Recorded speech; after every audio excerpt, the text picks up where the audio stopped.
Hello everyone, my name is Giraton, and welcome to Bakugan Advance, a new series where we cover the more advanced subjects of Bakugan Battle Planet.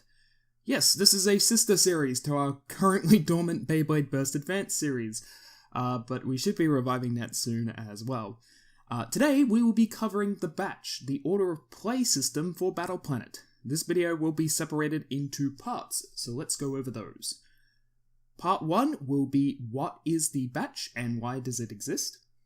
Part 2 will be how the batch works, and Part 3 will be an advanced example on the current infinite loop in Bakugan, the shunned loop. So what is the batch exactly? The batch is a system in Battle Planet's card game to give an order to how cards are played and resolve, and how allow effects to affect other effects before they resolve. It also gives an order to who plays a card first in the form of priority. The reason this is needed is mostly, though not solely, because of negate cards. Negate cards such as Blinding Ink need to be played in response to an opponent's card to work, as they stop the card resolving instead of retroactively stopping the effect being applied, because if it did that, then the game would get messy very fast. The batch is designed to give a structure to the game and is reminiscent of other card games that did the same, and in fact, the Battle Planet batch system is near identical to Magic the Gathering's stack system. So let's go over the basics of how the batch works. So we need to go over two concepts that aren't the batch, but work in tandem with the batch so we can cover it properly. The turn order and the concept of priority. There is a lot of phases to a turn, but we need to know the phases you can and can't play cards within. So let's go over them. The start phase. The start phase is where you draw a card and energize. You can't play cards during this phase at all. The roll phase. This is where you choose the Bakugan you want to roll and then roll. You can play cards in this phase after you have chosen the Bakugan you want to roll and immediately after rolling before moving to the next phase. The brawl phase. This is the main phase of the game, and we will actually have to go through the individual steps of this phase here to explain when you can and can't play cards. The power step is where B.B.T.A is compared to find a victor for the victor step. Players are able to freely play cards during this step. In the victor step is where the winner of the power step, or the roll phase, is determined and cemented. Cards can be played during this phase, but they can't change the victor. However, it can remove the victor and thus exit the victor phase, namely via failed reroll cards or other retraction methods. Damage step. The damage step is the main step that stops card play, as this is where damage is dealt. Flip cards revealed as part of damage can be played, and static and trigger effects that trigger during damage can also be used. However, no new cards can enter play otherwise until after the damage is complete, or a flip, or static, or trigger effect enters the batch somehow. Retracting step. Confusingly, this is the only step of the phase in the rulebook that doesn't specify if cards can or can't be played, though considering the purpose of the step is to close up a Bakugan that didn't win the fight or post-team attack, it's possible you may never need to play cards during this step. Finally, there is the end phase. You can play as many cards as you like here before recharging your cards and resetting the stats of the Bakugan. Some players, including myself, like to call this post-damage play step the second main phase, in reference to other card games like Magic the Gathering, as it's often when Hero and Evo cards are played before energy is recharged, if any is left remaining. That's the turn order. There are more steps than that, each with their own purpose, but that should do for the purpose of this video.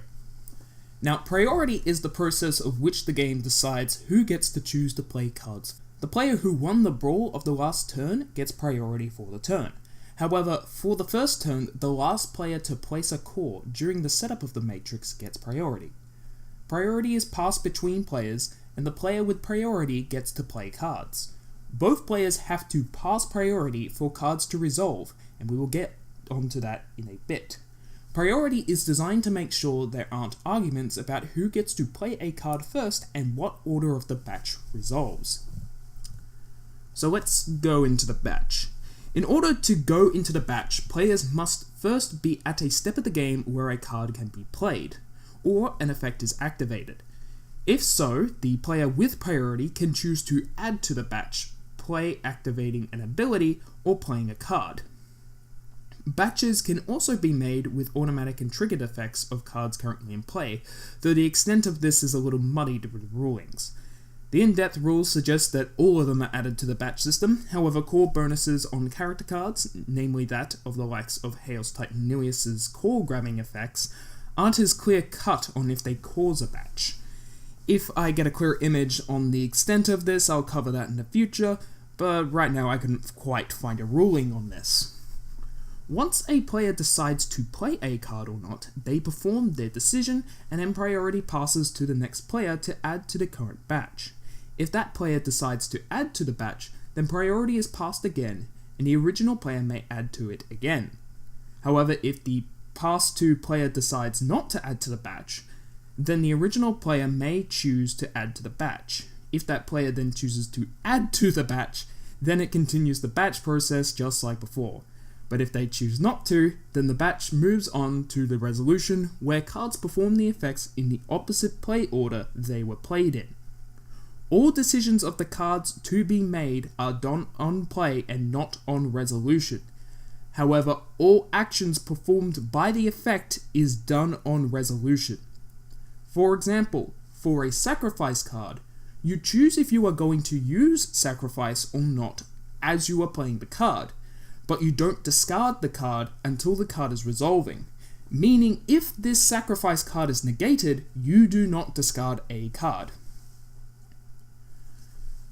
Just to make it clearer, because that was a lot of words right there, let's go on an example of the batch system in action. Let's go to a game on turn 4. So both players have 4 energy, and player 1 opened a Pyrus Dragonoid on a magic shield core giving 650B.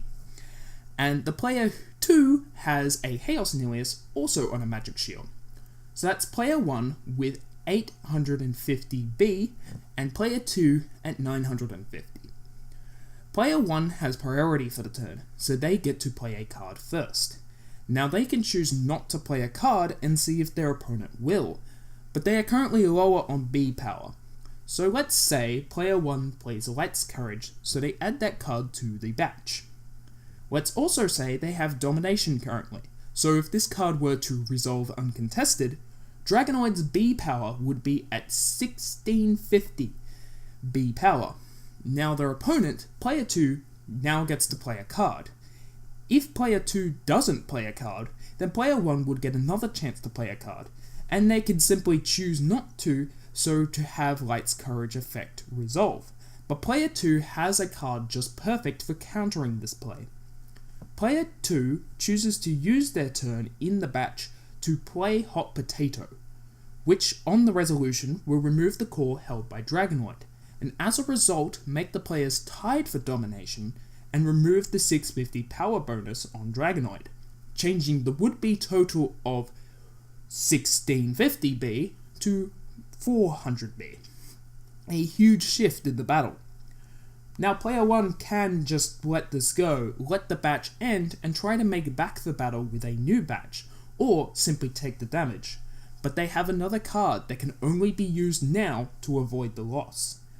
Adding to the third part of the batch, they play Blinding Ink targeting Hot Potato, which can negate the effect of Hot Potato and allow their Light's Courage to go off without a problem. Now player 2 could play another card in reaction. They have 2 energy open and the timing to do so.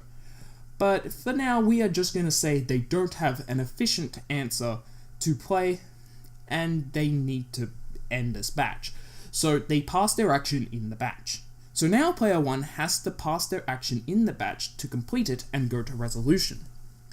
Since they have no more energy open, they do so and end the batch. So now the batch resolves as Blinding Ink, Hot Potato, then Light's Courage.